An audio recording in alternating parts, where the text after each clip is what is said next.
Hello and welcome to the February 2019 update from Clydebridge Station.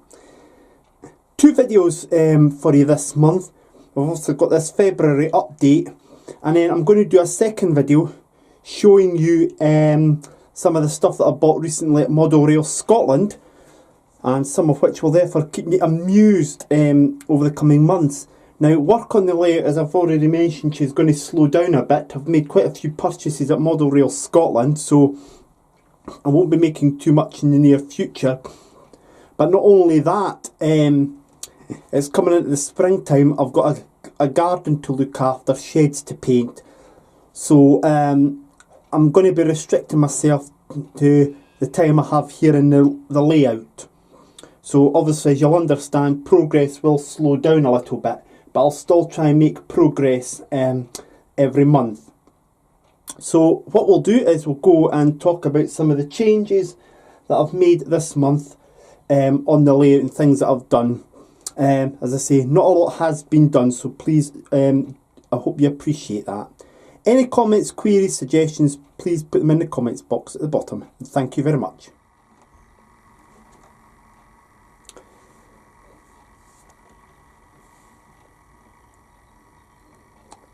"47444 creeps into view," and this will therefore give you the clue to one of the major works done in February.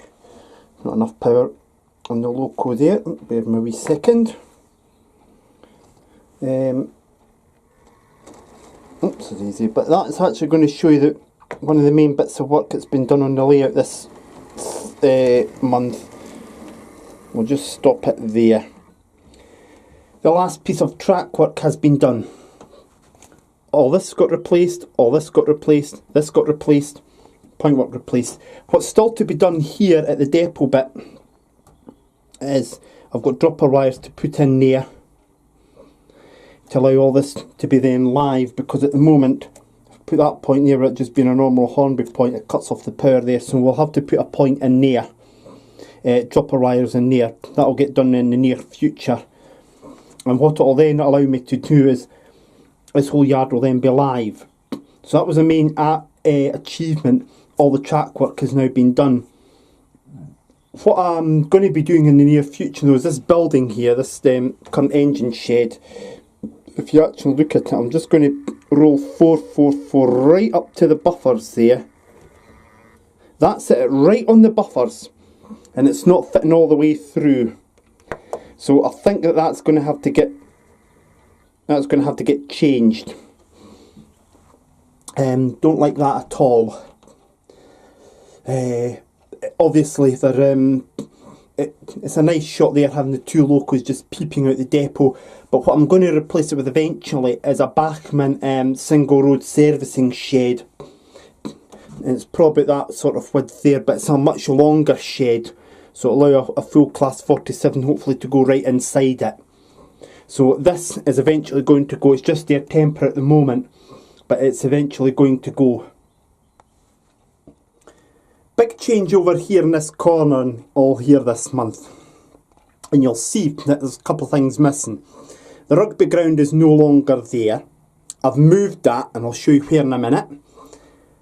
And this bit here, it was going to be a bus garage. I've removed that too because I've had another change of thought. Again, what I'm going to plan to do this time is actually make this bit about the part of a shopping centre, the back of a shopping centre, and probably make that a sort of fire exit or maybe the back entrance to the shopping centre.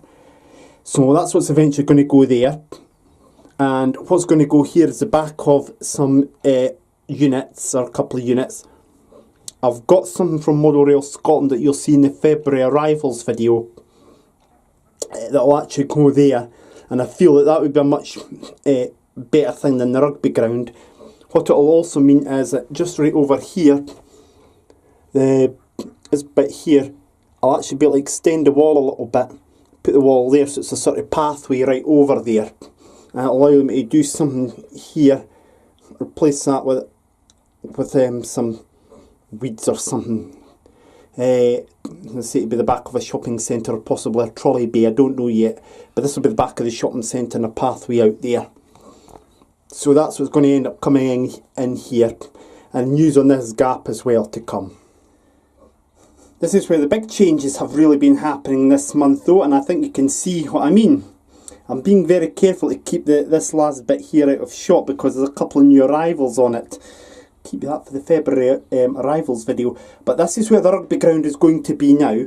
It's not finished yet because obviously I need to put some balsa wood on the top there to make a roof for the stand and cover it with something.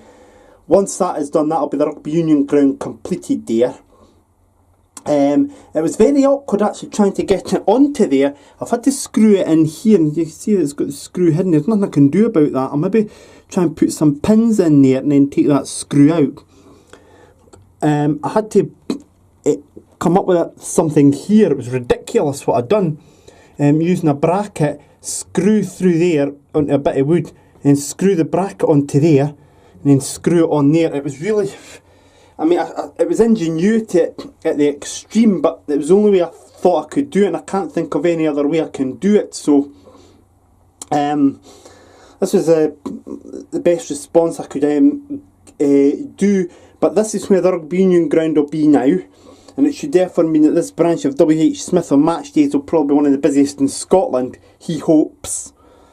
But also allows the detailing on the ground to actually be seen in a lot better than what it currently is. And you could see there we've got the date of the next fixture, the name of the ground, Concord Stadium, and the season sponsor. So that's where the rugby union ground will sit now. I'm just going to stay here though, because obviously we've done a few things here in the station area as well while we're down here. And I've decided to put this walling in here. What I'm rather crude, I know, but what I've done is that this is the walling. It's above the end wall there, and what is just used to stop people jumping onto the track there. I'm not sure to whether to put a wee drop along here as well. The thing is, I'm going to be visiting some friends in Inverness later this year, and I'll get a look at Inverness station and just see what it's like, and that'll give me that sort of idea. I've still got the walling to put in here. This bit here is already done, and the station building is probably going to sit about there. And what I'm thinking of is putting a gate here, and if the station building is closed, there's still an entrance into the station here, so that people could still come in when the ticket office is unmanned. So I'm certainly thinking about that, but that'll come once I've actually got all this done here with new lamp posts, because also I'll have to hammer in or glue in lamp posts and hammer in the pin on the roof. So I'm not wanting to start hammering and then obviously things that are already glued here might fall over. So I've still got a few things to do, but that's now looking like what I'm planning next. Maybe have the station building there, and this would be a good bit to put some brute trolleys, or even just put a gate here, and this could be a storage area for the brute trolleys. So there's a few options I've got. Also, the other thing I've done this month is all these buffers are now painted. So you can see there, I'll just show you that one there. You could see that they're all painted grey, white buffer stubs and the red bit in there, and all of 5 of them are painted like that. So that's really all I've done this month on the layout. The next video you're going to see is actually going to show you everything that I bought at Model Rail Scotland in February. But before I do that, I just want to give a quick shout out to, as I usually do, to some people. Everard Junction has started the senior work on his layout, so check it out. It's like he's actually going to have a car auction place on his layout, and he shows you the modelling of that, and he's done a bit ballasting as well, so check him out. David Watson that runs Dean Park Station, well, for once his latest video, which went up on the 22nd of February, he's using a new thing from Hatton's, an oil spill kit, which has given me an idea for the depot as well. If you actually check that video out, I don't know the number, but it's, if you put Dean Park oil spill kit, you'll actually get a surprise, because for once you also get to see him in front of the camera. I hear lots of thuds with people dropping down fainting with the shock of that, but yes, you see him in front of the camera for once. Now, New Junction has just had a new update, and he's had some competition winners, so check out if you're the winner. And if you're very keen, Dudley Central, set in the West Midlands area, he's just recently had a new update as well. And lastly, I just want to say welcome back to Strathpeffer Junction. The man who runs that is actually not been keeping too well recently, but he's feeling a lot better now, so we should be seeing updates from him in the not too distant future. And the same goes to Kirkton Kirkton Road Junction. The man who runs that wasn't keeping too well recently, but he's back and he's going to be having some updates for us as well. So that's the end of this first video. The next video you'll be able to watch will be the February arrivals video, and I've got quite a few for you. So in the meantime, thank you very much for watching this video, and we'll see you soon. Bye bye for now.